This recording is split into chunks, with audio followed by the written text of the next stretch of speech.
Hello दोस्तों, नमस्कार।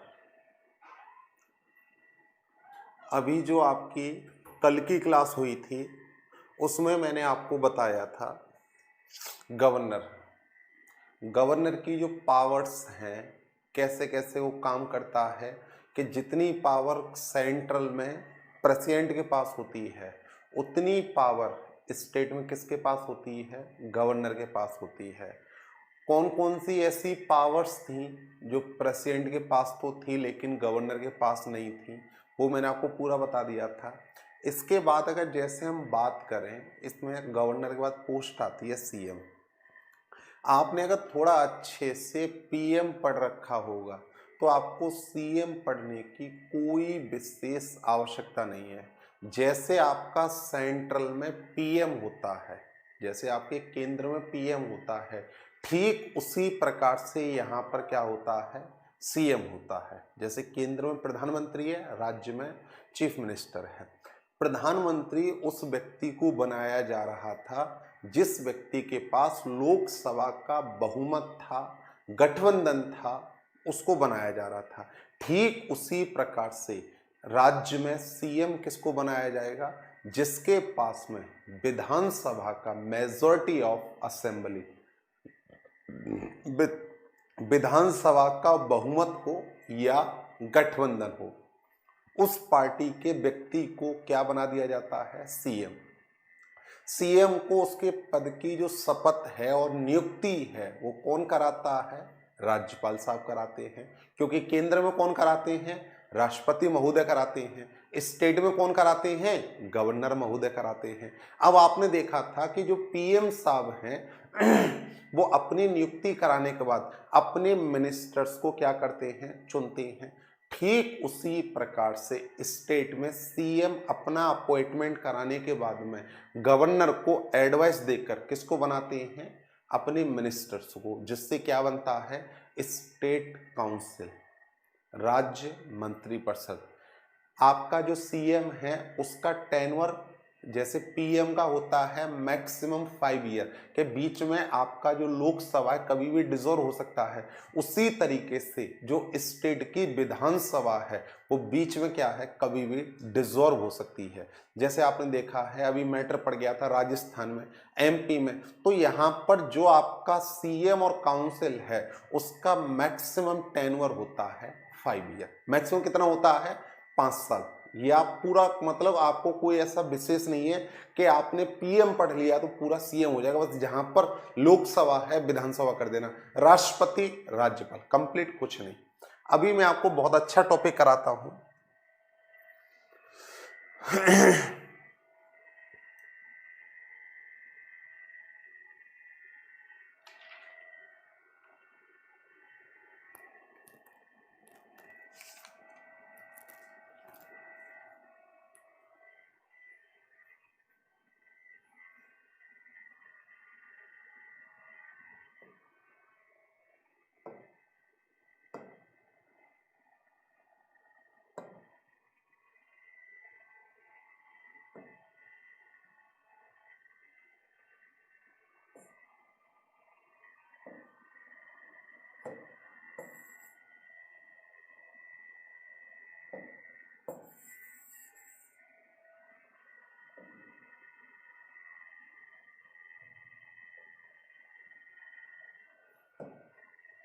अच्छा टॉपिक है। पेपर में यहां से बहुत सवाल पूछे जाते हैं।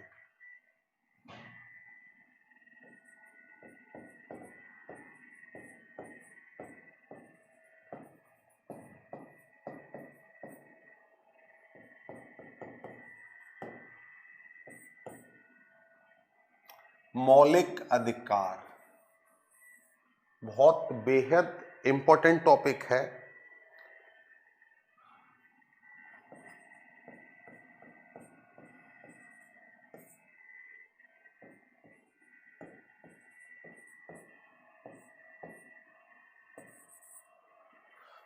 भाग 3 कहां से कहां तक? भैया आपका टॉपिक है फंडामेंटल राइट।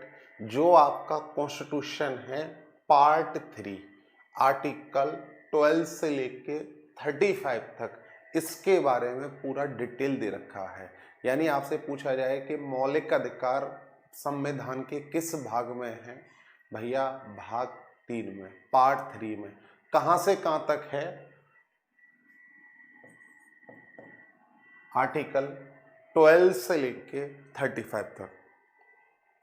आपको कुछ जगह ऐसा भी मिल जाएगा 12 से 30,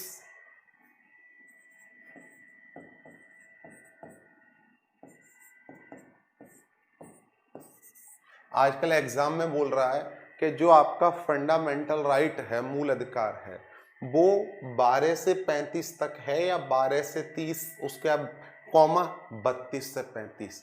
तो आपका राइट आंसर है ये। ऐसा क्यों? ऐसा क्यों? अभी आप आगे पढ़ोगे आपको समझ में आ जाएगा। क्योंकि जो इसके बीच का आर्टिकल 31 है, आर्टिकल 31 है, उसे हटा दिया गया है। आर्टिकल 31 को हटा दिया गया है। एक सेकंड,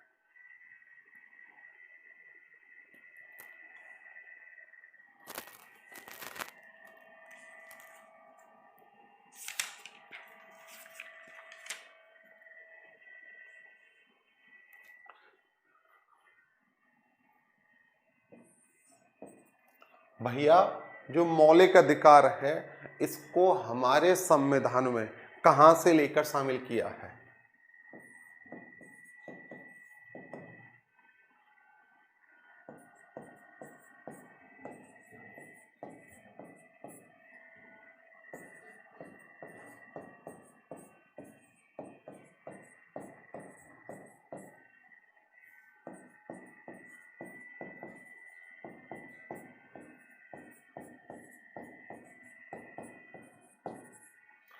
यूएसए से लेकर इनको भारत के संविधान में डाला गया है।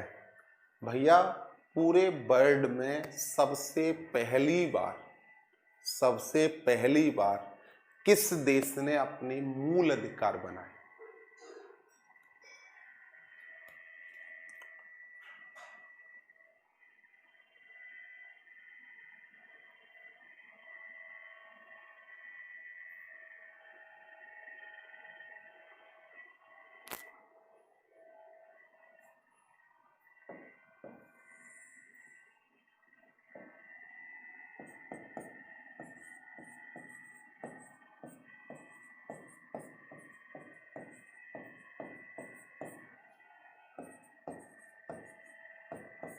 विश्व में सबसे पहला देश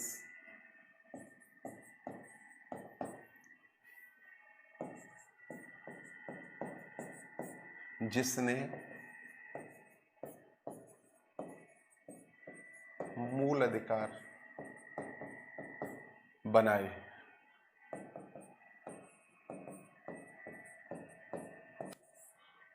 पूरे विश्व का सबसे पहला कंट्री था ब्रिटेन।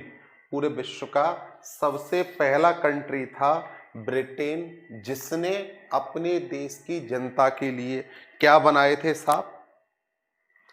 मूल अधिकार बनाए थे। भैया भारतीय संविधान सभा ने वल्लभ भाई पटेल की अध्यक्षता में एक मूल अधिकारों से संबंधित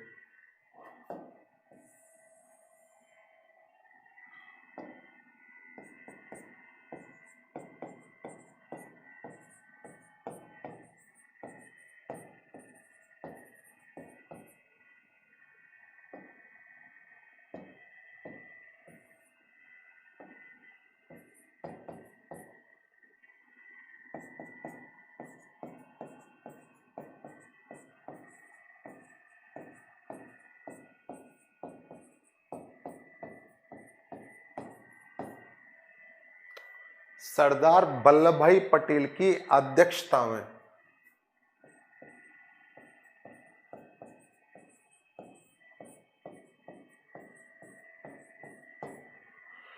कौन सी कमेटी बनाई साहब?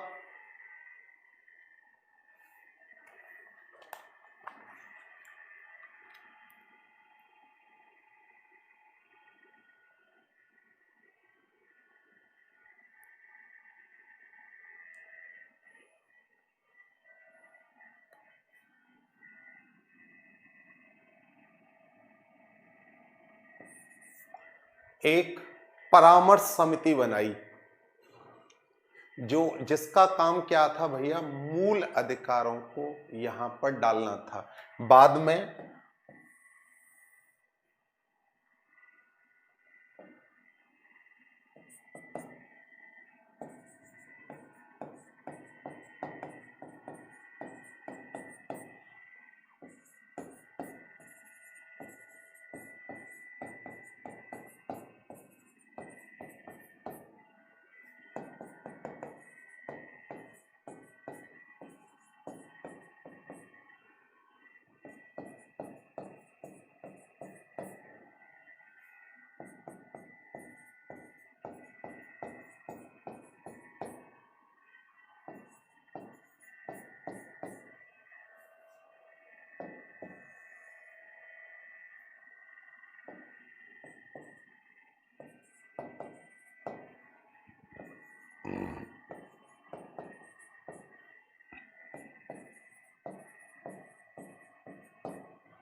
ध्यान से बात समझिए, सारे इंपॉर्टेंट पॉइंट।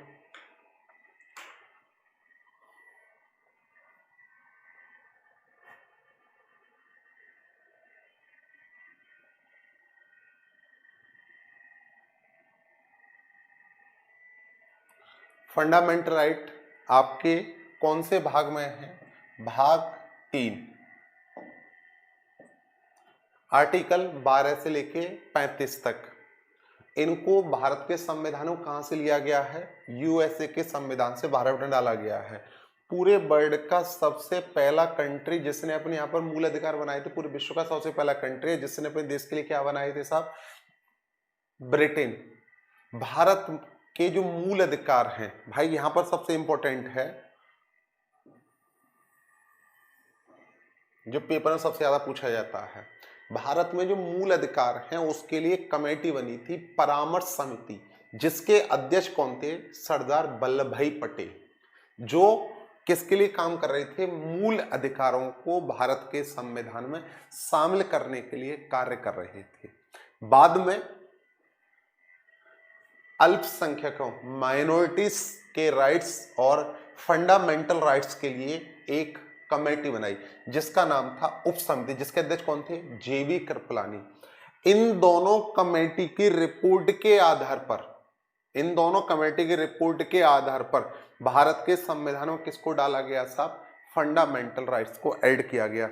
यानी आपके यहां पर आपका सवाल आता है कि भैया कि भारत के संविधान में मूल अधिकारों को किस समिति की रिपोर्ट के आधार पर डाला गया? भारत के संविधान में जो मूल अधिकार हैं उनको भैया जी डाला गया है किसके आधार पर भाई? परामर्श समिति, जिसके अध्यक्ष कौन थे? सरदार पटेल साहब। दूसरी जेबी कृपलानी साहब की उप समिति। इन दोनों की रिपोर्ट के आधार पर किसको डाला गया है साहब? मूल अधिकारों को। अब यहां पर थोड़ी सी बात ये आती है कि क्या मूल अधिकार ब्रिटिश के टाइम पर थे?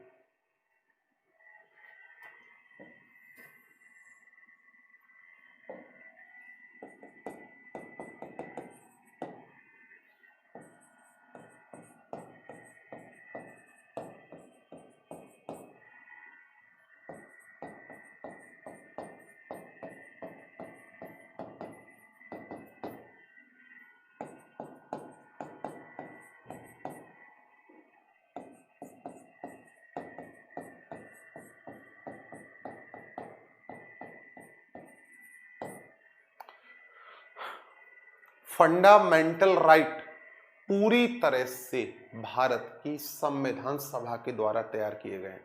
अब मेरी बात को थोड़ा समझिए, सुनिए। जब आपका देश आजाद नहीं हुआ था उससे पहले मेरे भैया यहाँ पर आपके गोरों का राज चल रहा था। मुगल तो बहुत पहले थे, वो तो अनपढ़ थे, वो क्या जानते हैं फंडामेंटल राइट। और ये भाई जब ब्रिटेन ने अपने देश में क्या दे दिया, फंडामेंटल राइट दे दिए, यानी सभी व्यक्तियों के लिए एक समान अधिकार, वो भी मौलिक अधिकार की परिभाषा बताऊंगा। और ब्रिटेन ने ये कहा था 1858 में, जो वहां की क्राउन थी, India is not a India, India is the part of British government. Bharat अब भारत नहीं है, भारत ब्रिटिश सरकार का एक महत्वपूर्ण हिस्सा है। भारत के लिए कोई भी नए नियम कानून बनेंगे, उन सारे नियम कानून को कहां से बनाया जाएगा? ब्रिटेन की संसद से बनाया जाएगा। ब्रिटेन में आपके मूल अधिकार चल रहे थे लेकिन भारत में नहीं थे। यहां पर भारत में बहुत लंबे टाइम तक आपने एक नाम सुना होगा, कांग्रेस। अभी तो आपके यहां पर कांग्रेस एक पॉलिटिकल पार्टी है। 1885 में एओ ह्यूम ने जिस समय इसका गठन किया था, इसका काम था कि जगह जगह जाकर अपने अधिवेशंस करना, डिबेट करना, पब्लिक से मिलना और उससे ये बात पता करना कि जो ब्रिटिश की गवर्नमेंट चल रही है उसकी सबसे ज्यादा पॉपुलैरिटी किस चीज की है और पब्लिक सबसे ज्यादा परेशान किस चीज से है और ब्रिटिश गवर्नमेंट आपके लिए क्या करे जिससे बेहतर हो सके। तो जगह जगह जगह जाकर क्या करती थी? मीटिंग करती थी। जो कांग्रेस थी उसका नाम था ग्रुप ऑफ पीपल, यानी लोगों को इकट्ठा करके उनकी बातों को सुनना। तो जगह जगह जाकर मीटिंग होती थी। तो मेरे भाई 1895 के बाद में, 1895 के बाद में जितने भी कांग्रेस के अधिवेशन हुए हैं, 1895 के बाद में कांग्रेस के जितने भी अधिवेशन हुए हैं उसमें एक डिमांड ऐड हो गई, फंडामेंटल राइट। लेकिन ये अवॉइड करते रहे, लगातार अवॉइड करते रहे। अगर ये दे देते तो जो राइट हमारे पास है वही राइट उनके पास होता, सब बराबर हो जाते उनकी पावर। भाई बहुत प्रयास किया, बहुत प्रयास किया, लेकिन इन्होंने फाइनली नहीं दिया। आपके यहां पर 1935 का एक्ट आया जहां पर ब्रिटिश गवर्नमेंट ने कहा कि जो आप कहोगे, जो आप कहोगे आपके अनुसार हम क्या तैयार करेंगे, अपना इंडियन गवर्नमेंट एक्ट 1935 तैयार करेंगे। उसमें हमने मेरे भाई जो मांगा वो सब कुछ दे दिया, लेकिन किसको छोड़ के? मूल अधिकारों को छोड़कर। क्योंकि मूल अधिकार सबको क्या प्रदान कराते हैं? समान अधिकार प्रदान कराते हैं। तो भाई आप समझ रहे होंगे कि जो ब्रिटिश गवर्नमेंट थी उस समय ब्रिटिश गवर्नमेंट ने हमको फंडामेंटल राइट्स नहीं दिए थे। फंडामेंटल राइट्स किसके द्वारा दिए गए हैं? भारतीय संविधान के द्वारा दिए गए हैं। पूरी तरह से इनका ब्रिटिश गवर्नमेंट का किसी भी प्रकार से कोई रोल नहीं है। इनको भारतीय संविधान सभा में डालने का पूरा क्रेडिट किसको जाता है? भारतीय लोगों को जाता है। यानी आप समझ रहे हो साहब, ब्रिटिश से मांग बहुत पुरानी चली थी लेकिन उन्होंने किसी भी हालत में इनको ऐड नहीं किया था। मेरी बात आप समझ गए होगे साहब? क्लियर है? देखो आगे साहब, यानी फंडामेंटल राइट पूरी तरह से किसके द्वारा तैयार किए गए हैं? भारतीय संविधान सभा के द्वारा तैयार किए गए हैं। क्लियर भैया? आगे मेरी बात,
लाइन पर गौर करिए साहब, इंपॉर्टेंट है, महत्वपूर्ण है। जिस समय फंडामेंटल राइट्स को संविधान में डाला गया था, उस समय फंडामेंटल राइट्स की संख्या कितनी थी? 7 थी। यानी पेपर में थोड़ा सा घुमाने वाली एक लाइन आ जाती है, मूल संविधान, बेसिक कॉन्स्टिट्यूशन, मूल संविधान में मूल अधिकारों की संख्या कितनी थी? भैया मूल संविधान का मतलब क्या होता है? जिस समय पहली बार डाटा आपके सामने आया था।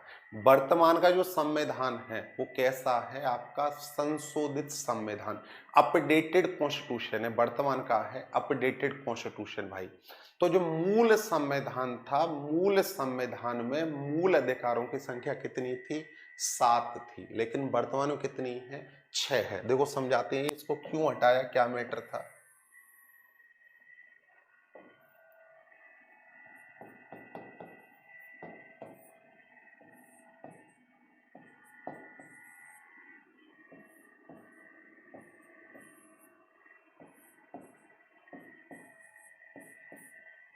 पहले आपके यहां पर 7 थे, अभी कितने हैं? 6 हैं। जो एक है ये गुरु कौन सा है?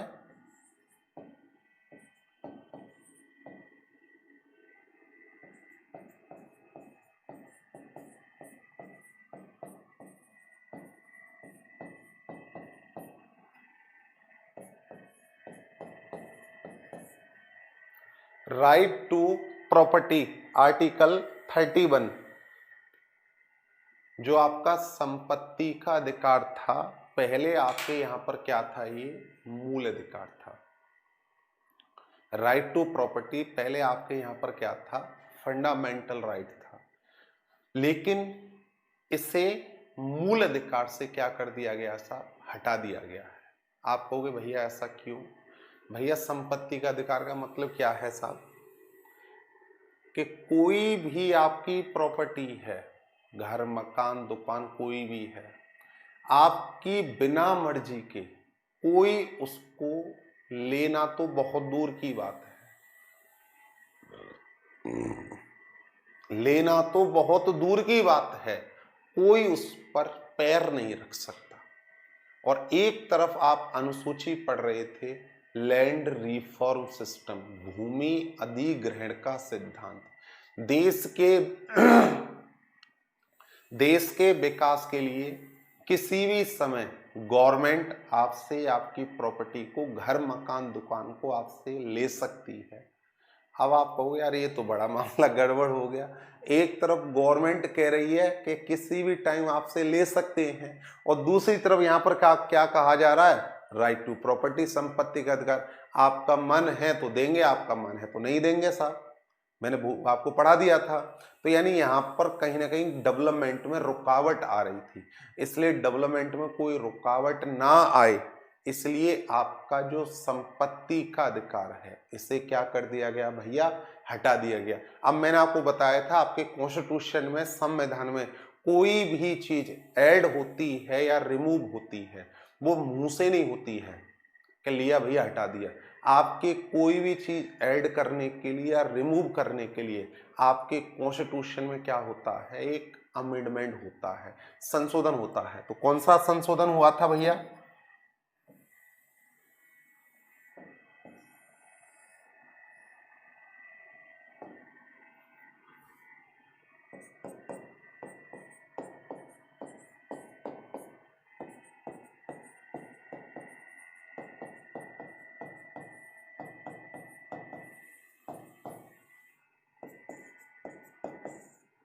चवालीस में संविधान संशोधन 1978 के द्वारा।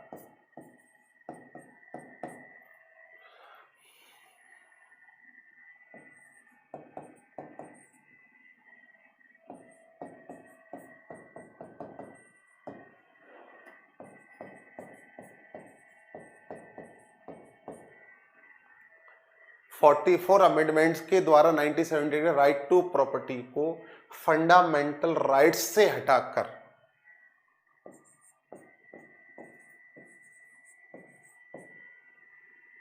आर्टिकल 300A में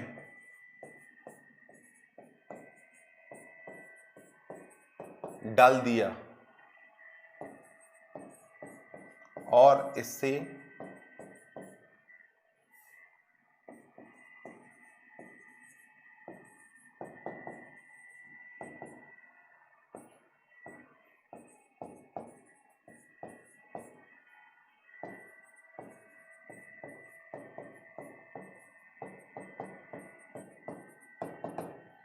लाइन पर गौर करिए गुरु। Right to property removed in fundamental right with 44 amendment 1978 and added in article 300A in legal right विधिक अधिकार। आपके यहां पर कितने फंडामेंटल राइट्स थे भैया? 7 थे। अभी वर्तमान में कितने हैं? 6 हैं। जो एक है वो गुरु कौन सा हटाया है? आपके यहाँ पर राइट टू प्रॉपर्टी, संपत्ति का अधिकार। संपत्ति का अधिकार क्यों हटाया? क्योंकि भैया जो आपका भूमि अधिग्रहण का सिद्धांत था उसको यहाँ पर लागू करने में, चलाने में थोड़ी सी दिक्कत हो रही थी, इसलिए आपके यहाँ पर इस मूल अधिकार को संविधान के 44वें संविधान संशोधन 1978 के द्वारा इसे क्या कर दिया गया साहब? हटा दिया गया। और इसे कहाँ पर शामिल कर दिया गया भैया? आपके कानूनी अधिकार या विधिक अधिकार। और कौन से आर्टिकल में डाल दिया? आपके आर्टिकल 300A में, आर्टिकल 300A में डाल दिया। तो वर्तमान में जो नागरिकों को मिले हुए हैं वो कितने अधिकार मिले हुए हैं भाई? वर्तमान में आपके नागरिकों को मिले हुए हैं भैया आपके 6 मूल अधिकार। कितने हैं साहब? 6 हैं। एक कौन सा हटा दिया साहब? राइट टू प्रॉपर्टी हटा दिया। बात समझ गए होगे? अब जो 6 हैं वो कौन से, इनको बताते हैं।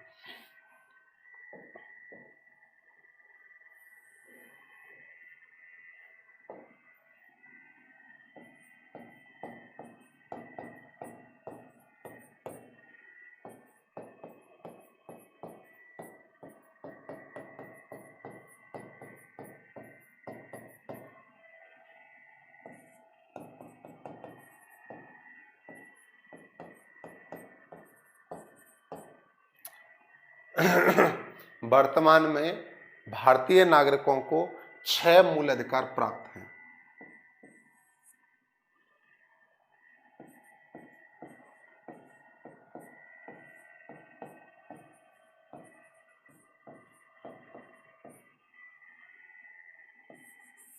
Right to equality,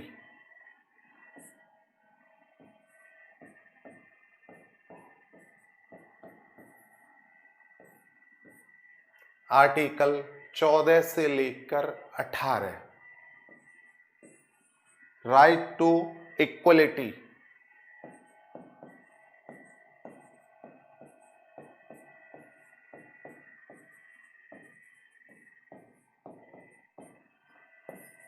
right to freedom,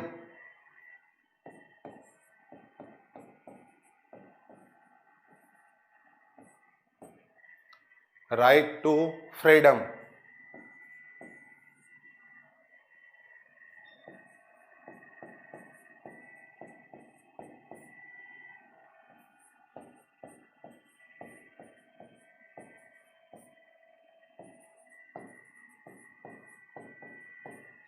right against exploitation, शोषण के विरुद्ध अधिकार,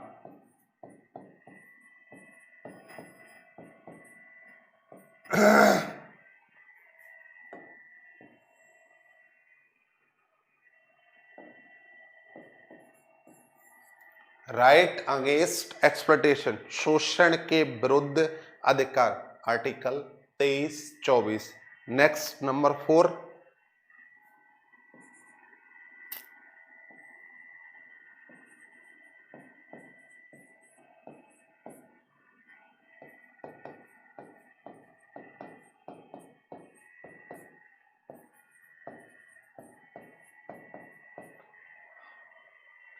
धार्मिक स्वतंत्रता का अधिकार,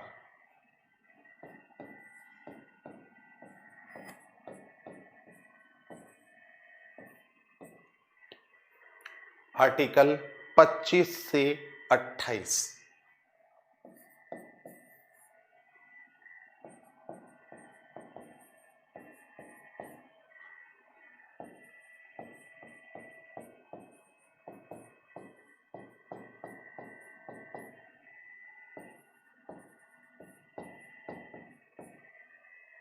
right to educational and culture right, संस्कृति एवं शिक्षा संबंधी अधिकार।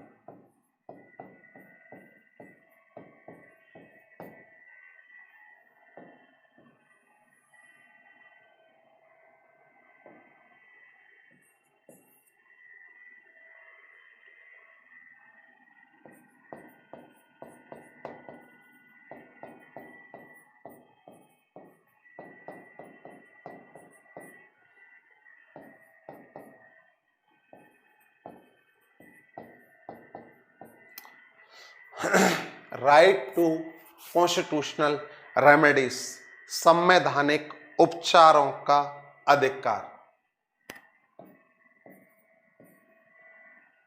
आर्टिकल 32।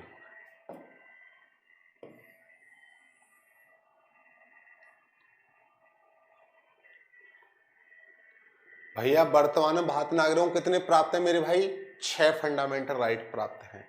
सबसे पहला आपका कौन सा? राइट टू इक्वलिटी, आर्टिकल 14 से लेके 18। राइट टू फ्रीडम, आर्टिकल 19 से लेकर 22। शोषण के विरुद्ध अधिकार, आर्टिकल 23 से 24। धार्मिक स्वतंत्रता का अधिकार, आर्टिकल 25 से 28। संस्कृति और शिक्षा संबंधी अधिकार, आर्टिकल 29 और 30। Right to educational and cultural right. अब आप देख रहे हो यहां पर 29, 30, अब आपका 31 था, यानी जो आपका राइट हटाया गया फंडामेंटल राइट, पहले उसका जो स्थान था वो कौन सा था? 6 नंबर पर आता था, राइट टू प्रॉपर्टी, संपत्ति का अधिकार, लेकिन उसे क्या कर दिया गया साहब? हटा दिया गया। अब आपका लास्ट संवैधानिक उपचारों का अधिकार, right to constitutional remedies, article 32।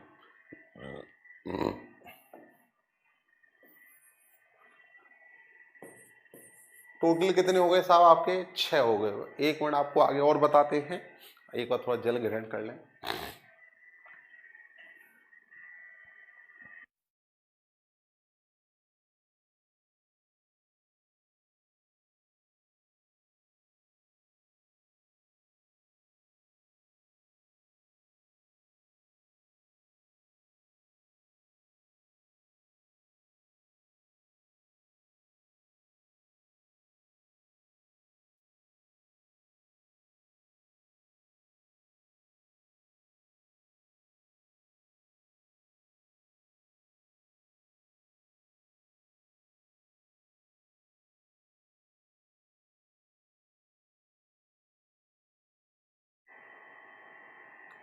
अब यहां पर आप देखकर एक आपका कंफ्यूजन बन रहा होगा कि भैया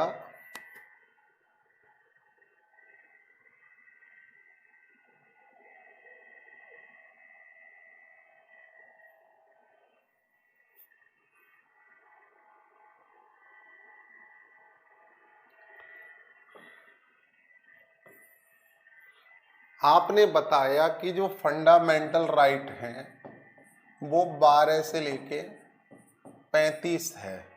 हमने कहा साहब ठीक है।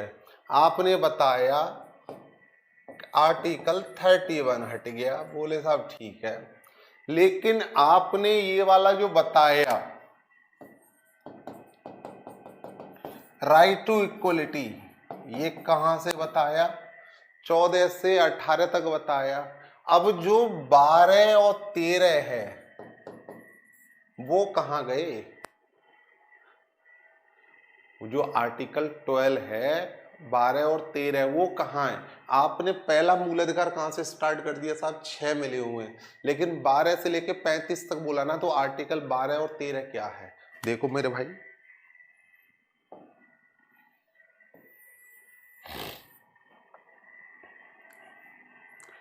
आपका यहां पर कोई डाउट नहीं बनना होगा साहब। आपके यहां पर पहले कितने थे? 7 थे, अभी कितने हैं? 6 हैं। एक जो हटाया वो कौन सा हटाया गुरु? राइट टू प्रॉपर्टी को हटाया है। कौन से अमेंडमेंट से? 44 अमेंडमेंट 1978, 44वें संविधान संशोधन 1978 के द्वारा इसे क्या कर दिया गया साहब, हटा दिया गया। वर्तमान में कैसा राइट है साहब, ये लीगल राइट है। कितने रह गए, 6 रह गए, 6 आपको बता दिए। अब आपका जो सबसे पहला राइट है वो कहाँ से स्टार्ट हो रहा है, राइट टू इक्वलिटी से, समता के अधिकार शुरू हो रहा है। अब जो 12 और 13 है वो क्या है, एक बार बताते हैं। देखो गुरु, देखो हल्का समझना,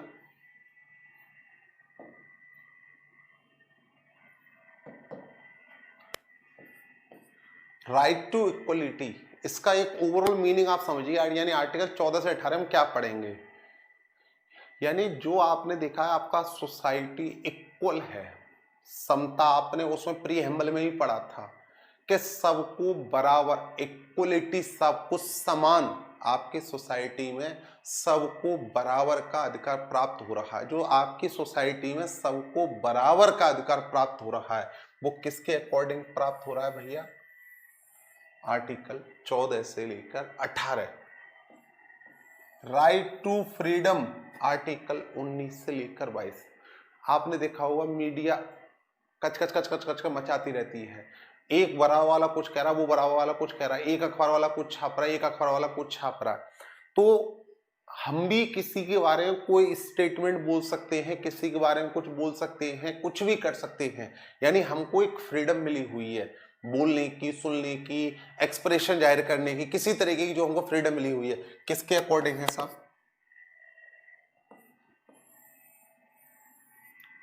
right against exploitation.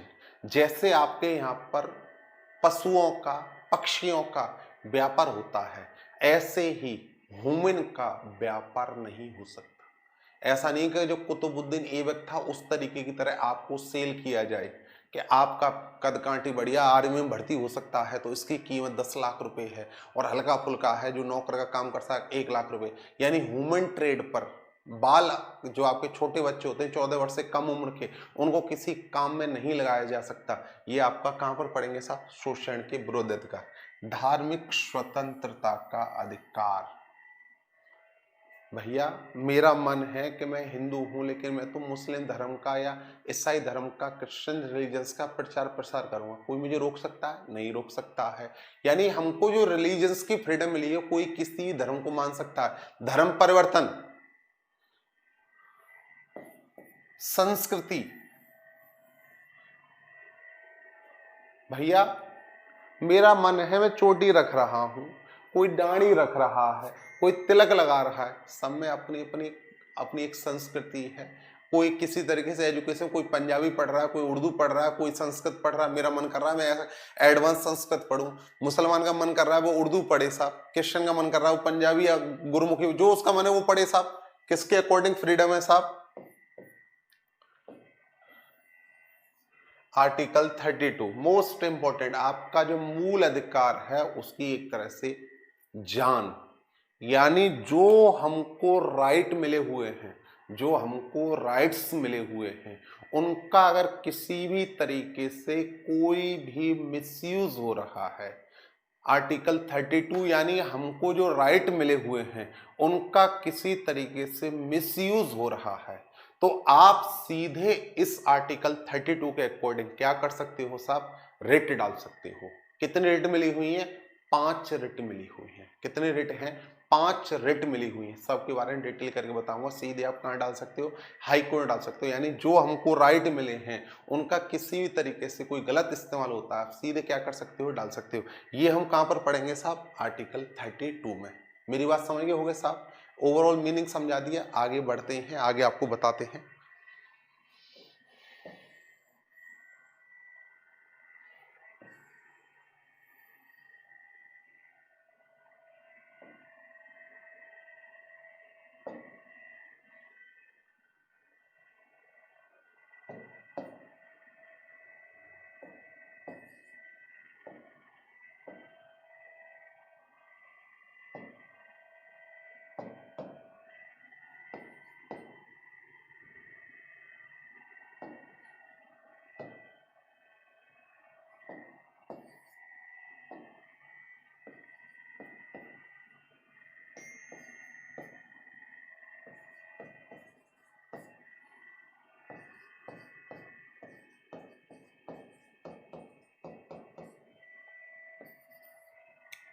Article 12, article 12 में क्या बताया है भैया?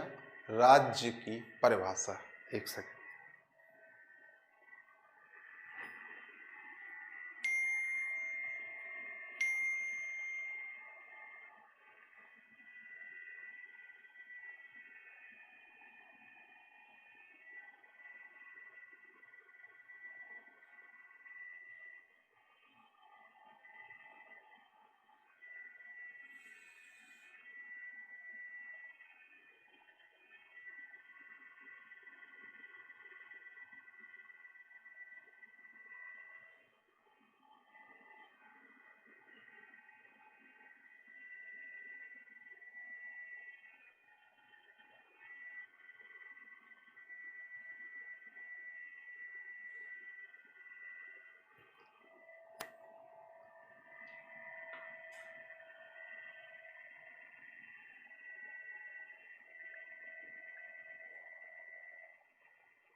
सॉरी,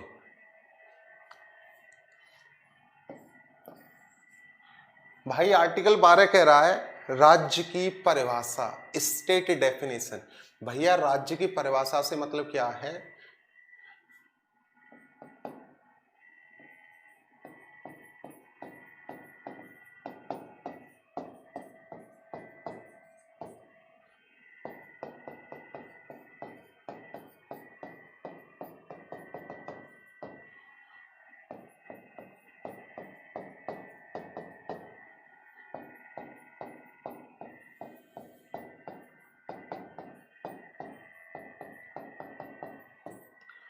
पूरे देश के सभी नागरिकों पर एक समान रूप से क्या किया जाएगा साहब? लागू किया जाएगा। आपके पूरे देश का कोई व्यक्ति है, वो कुछ भी एक्सेप्ट करे या ना करे, आपके मूल अधिकारों को एक्सेप्ट करेगा। इसके साथ साथ भारत के साथ साथ कोई भी बाहर का व्यक्ति यहाँ पर आता है, वो यहाँ के मूल अधिकारों को मानेगा। मैं आपको बताऊंगा कौन कौन से मूल अधिकार हैं जो भारतीयों पर लागू होते हैं, कौन कौन से ऐसे मूल अधिकार हैं जो भारत के लोगों के साथ साथ विदेश के लोगों पर लागू होता है। आर्टिकल 13,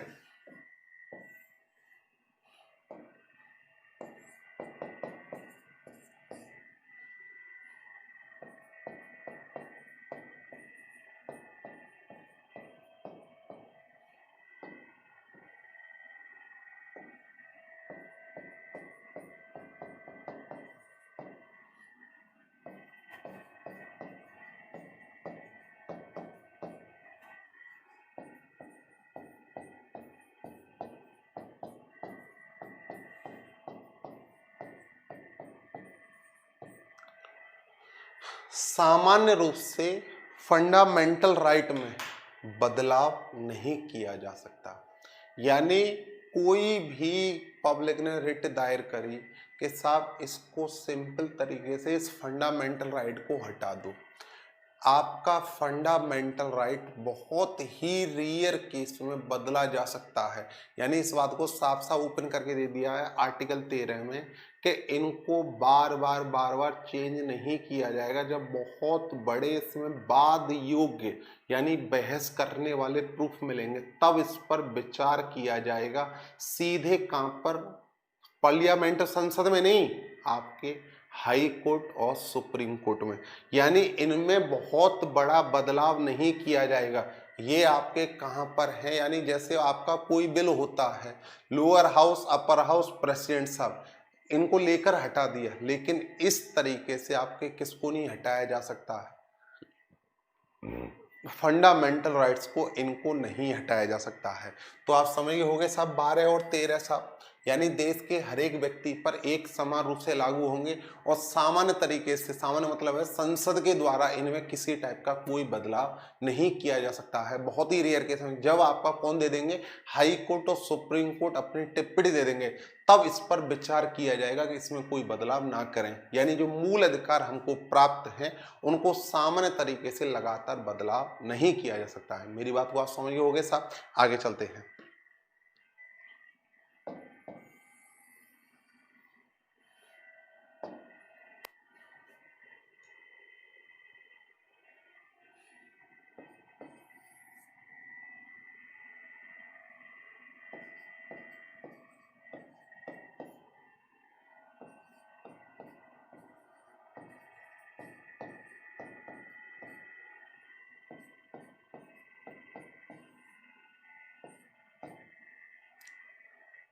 सबसे पहला फंडामेंटल राइट आर्टिकल 14 है,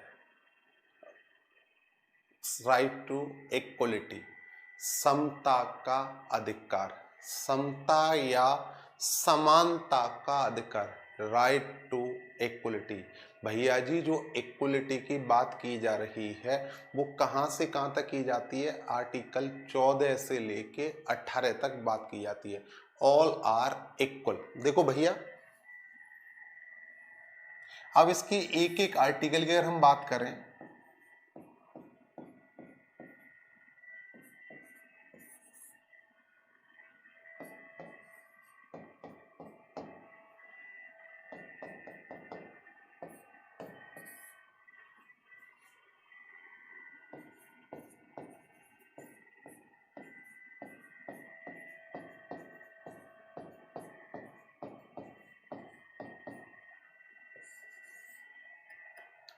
आर्टिकल 14 विधि के समक्ष समता, equality before law, equality before law बहुत इंपॉर्टेंट है, ध्यान से समझते जाइएगा।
आर्टिकल 14 विधि के समक्ष समता, इक्वलिटी बिफोर लॉ, सभी के लिए, सभी नागरिकों के लिए एक समान कानून। यानी भैया एक अंबानी जी के लड़के ने मर्डर किया है, एक रिक्शा चालक ने मर्डर किया है, दोनों का जो जजमेंट होगा वो कैसा होगा साहब? सेम होगा। ऐसा नहीं है कि हमारे यहाँ पर जो लॉ है वो किसी की caste, religion, birth, colour, sex, male female या उसके बर्थ प्लेस के भाई इसका जन्म कर्नाटक में हुआ है, इसका मेघालय में हुआ है, इसका मणिपुर में हुआ है, इसका दिल्ली में हुआ है, इसका यूपी में हुआ है, तो इनके लिए अलग अलग कानून होंगे। आपके इंडिया के किसी भी एरिया में कोई भी पनिश हुआ है वो पूरे इंडिया में कैसा रहेगा भैया जी? एक समान रहेगा। व्यक्तियों के चेहरे या जाति देख के भारत में कानून नहीं बदलते हैं। ये ऐसा कहां पर बताया है? आर्टिकल 14 में। यानी सभी के लिए, यानी आपके देश में अगर हम एक थोड़ा सा इक्वल मानते हैं कि भाई सब कानून सभी के लिए समान है, कि जिस दिन कानून का डंडा पड़ेगा उस दिन भाई कोई नहीं बचेगा, जिसने गलत किया उसको कानून सजा मिलेगी, तो इसका मतलब ये है चाहे कोई धनवान हो या कोई भी हो, सबके लिए कैसा है? एक समान है। क्लियर? लेकिन इसमें कुछ अपवाद है।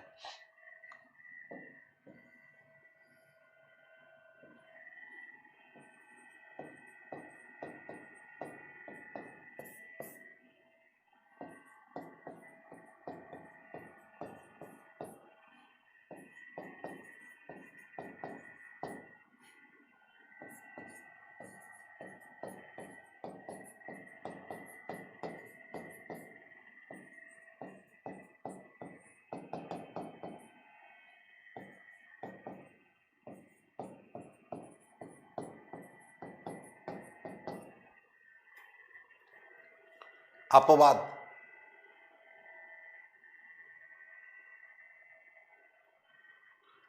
प्रेसिडेंट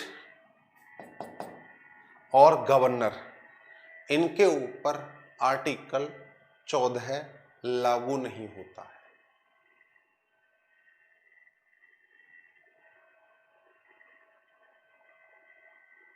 इनके ऊपर आर्टिकल 14 लागू नहीं होता है। अब आप कहोगे भैया ऐसा क्यों? इनके ऊपर आर्टिकल 14 लागू क्यों नहीं होता है? भैया आपने देखा होगा सुप्रीम कोर्ट की सारी सजा और हाई कोर्ट की फांसी की सजा में कौन बदलाव कर सकता है?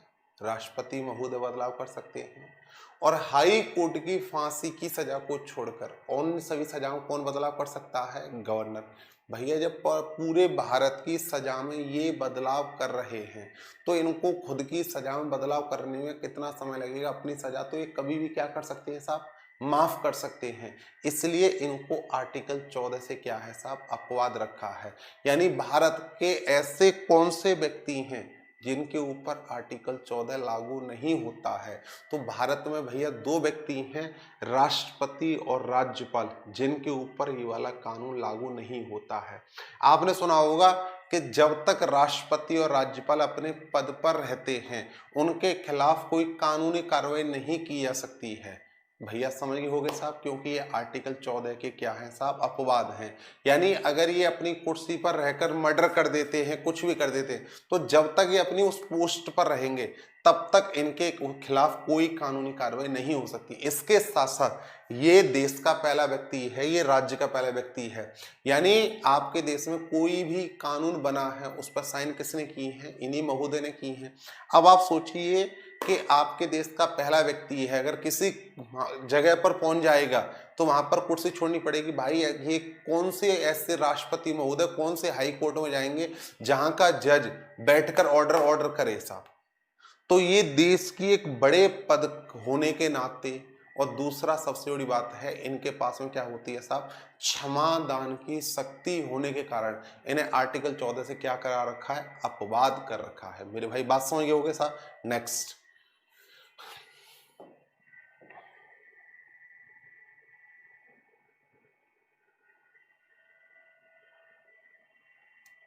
राइट टू इक्वलिटी, समता, समानता का अधिकार, समता का अधिकार। सबसे पहला आता है विधि के समय समता, सभी नागरिकों एक समान कानून।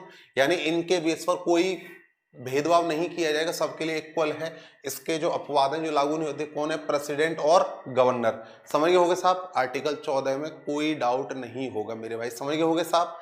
नेक्स्ट आपको बताते हैं, यानी इसमें मेन आपको याद रखना है कि भारत में सभी व्यक्तियों को कानून एक जैसा मिला हुआ है। किसकी वजह से? आर्टिकल 14 की वजह से।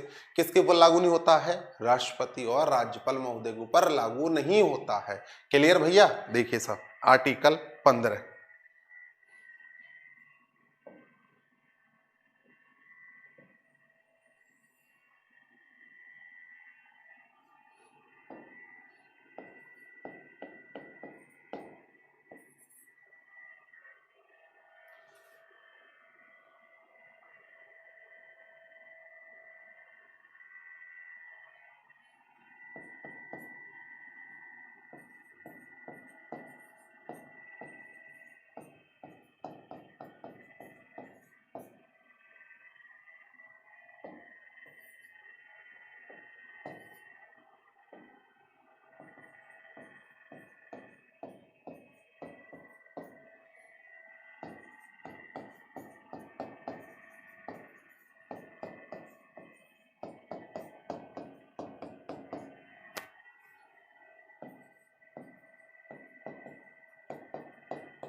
किसी भी व्यक्ति को, किसी भी पर्सन को caste, religion, colour, birth place, male female या इनमें से किसी भी बेस पर उनके साथ कोई भी भेदभाव नहीं किया जाएगा।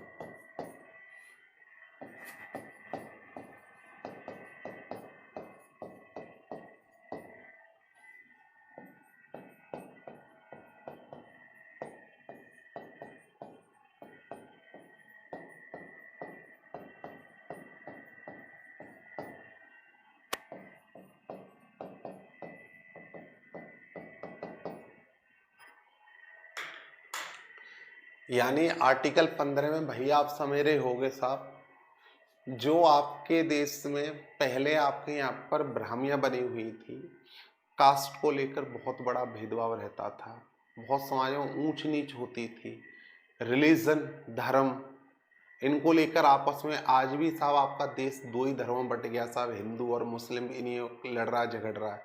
लेकिन इनको बेस मानकर किसी भी प्रकार का कोई भेदभाव नहीं किया जाएगा। लेकिन आप कहोगे कि भैया जो आपकी कास्ट है, कास्ट को लेके तो आज भी भेदभाव मिलता है साहब, आपस में गाली गलौज। तो आप देखोगे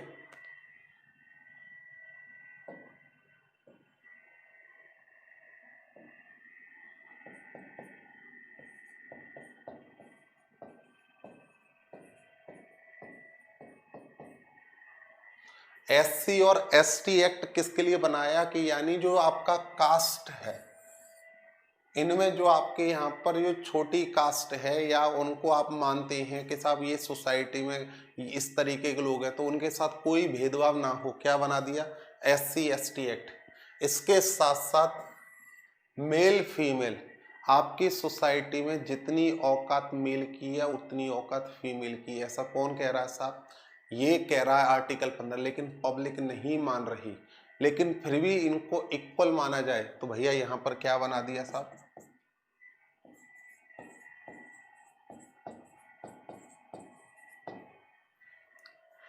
यानी आपके यहाँ पर जो राइट मिले हुए थे वो किसको मिले हुए थे भैया? आपके यहाँ पर मेल को मिले हुए थे, फीमेल को कम मिले हुए थे। आपके यहाँ पर मेल और फीमेल को इक्वल करने के लिए यहाँ पर क्या बना दिया भैया? आपके यहाँ पर वुमेन कमीशन। आर्टिकल 15 का मतलब क्या है? आपके यहाँ पर सामाजिक समानता, कानूनी समानता आर्टिकल 14। सामाजिक समानता का उल्लेख आपको किस आर्टिकल से मिलता है भैया?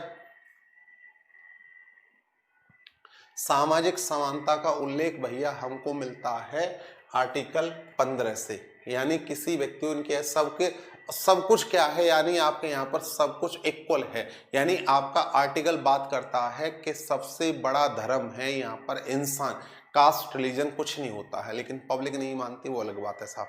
नेक्स्ट,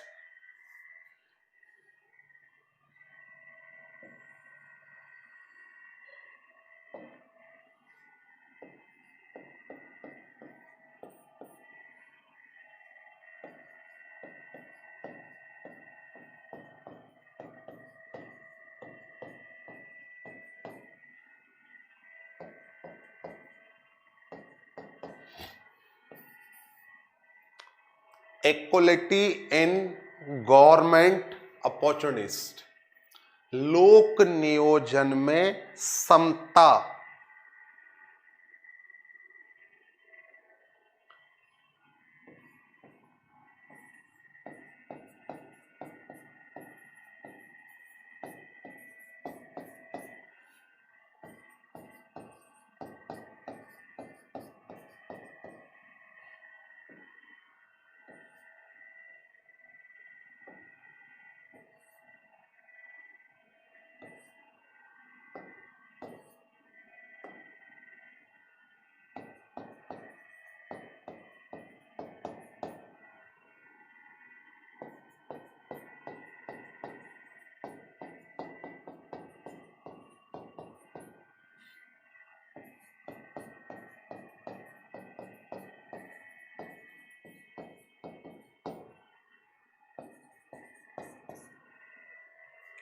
इसका अर्थ है देश के सभी पदों पर सभी नागरिकों का क्या है भैया साहब?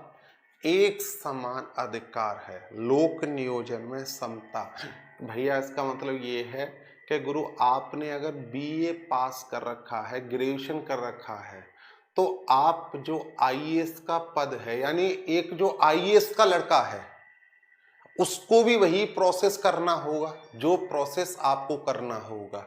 ऐसा तो नहीं है कि साहब पुलिस में सिर्फ वही व्यक्ति जाएंगे जो पुलिस विभाग से संबंधित है। अगर आपके अंदर टैलेंट है, आप बनिए साहब आईपीएस। आपके अंदर कम टैलेंट है, आप बनिए साहब सीईओ। आपके अंदर उससे कम टैलेंट दरोगा बनिए साहब। बिल्कुल और कम है, सिपाही बनिए साहब। तो ये पोस्ट कोई वंशानुगत नहीं चल रही है या किसी जाति धर्म पर डिपेंड नहीं है जो आपके यहाँ पर पोस्ट है। जो आपके यहाँ पर पद हैं देश के अंदर, राज्य के अंदर, वो सबके लिए कैसे हैं साहब? एक समान है। किसी व्यक्ति का एक बड़े वर्ग का कोई समान अधिकार नहीं है कि ये वाला सिर्फ हमको मिला हुआ है। यानी लोक नियोजन में समता, सभी पदों पर समानता। क्लियर? नेक्स्ट,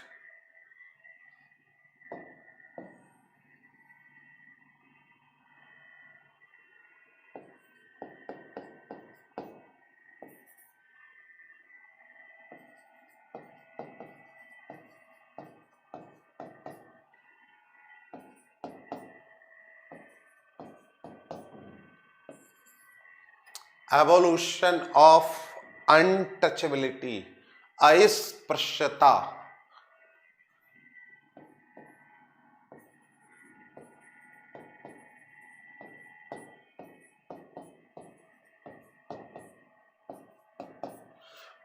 अस्पृश्यता या छुआछूत का अंत। अब आप कहोगे साहब ये तो मामला गड़बड़ सा है, हमने आर्टिकल 15 पढ़ा, वो भी तो इस तरीके था। आर्टिकल 15 क्या है साहब? गवर्नमेंट के लिए, गवर्नमेंट सबको बराबर मानेगी, कोई भेदभाव नहीं करेगा। और ये वाला किसके लिए है? आम पब्लिक के लिए। अब ऐसा नहीं है कि साहब आपके यहाँ पर कोई माइनॉरिटीज का व्यक्ति बैठ कर गया और आपने लेकर अपने घर की पूरी टंकी खाली कर दी, समर का पानी मार मार के, अरे साहब ये तो हमारा घर गंदा हो गया, ये हमारे बराबरों कैसा बैठ गया। पहले आपके समाज में ऐसा होता था कि भाई कोई छोटी कास्ट का निकल के जा रहा है, वो सर पे जूते रख के निकल के जा रहा है, उसको गाली देना, गलौज देना, यानी पब्लिक भी किसी व्यक्ति के साथ कोई भेदभाव नहीं करेगी, छुआछूत।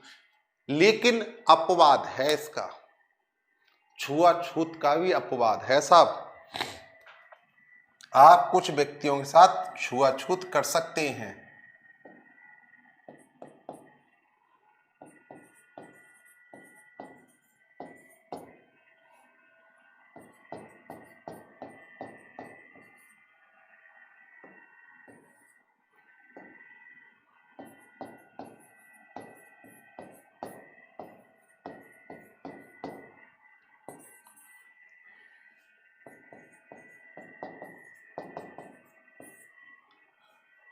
कोरोना पॉजिटिव व्यक्ति, अगर कोई आपके सोसाइटी के आसपास में कोरोना पॉजिटिव है तो आप उसके साथ में छुआछूत कर सकते हैं। इसके साथ साथ में एक तो ये हो गया,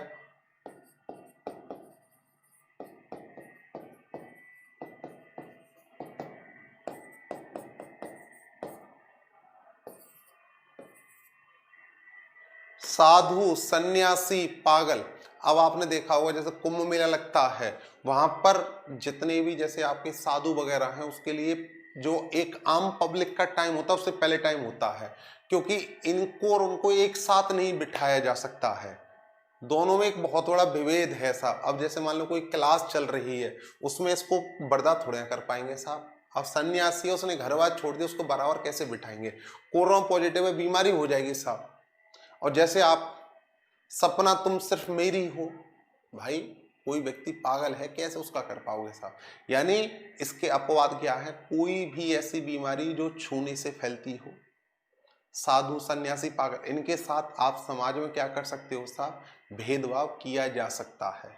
लेकिन भेदभाव इस तरीके का ना हो कि उसकी जान चली जाए साहब। क्लियर भैया, बात समझ होगे। अभी मैंने आपको यहां पर बता दिया आर्टिकल 17 तक। इसके बाद में मैं आपको नेक्स्ट क्लास में बताता हूं। वैसे 18 आपको लिख देता हूं।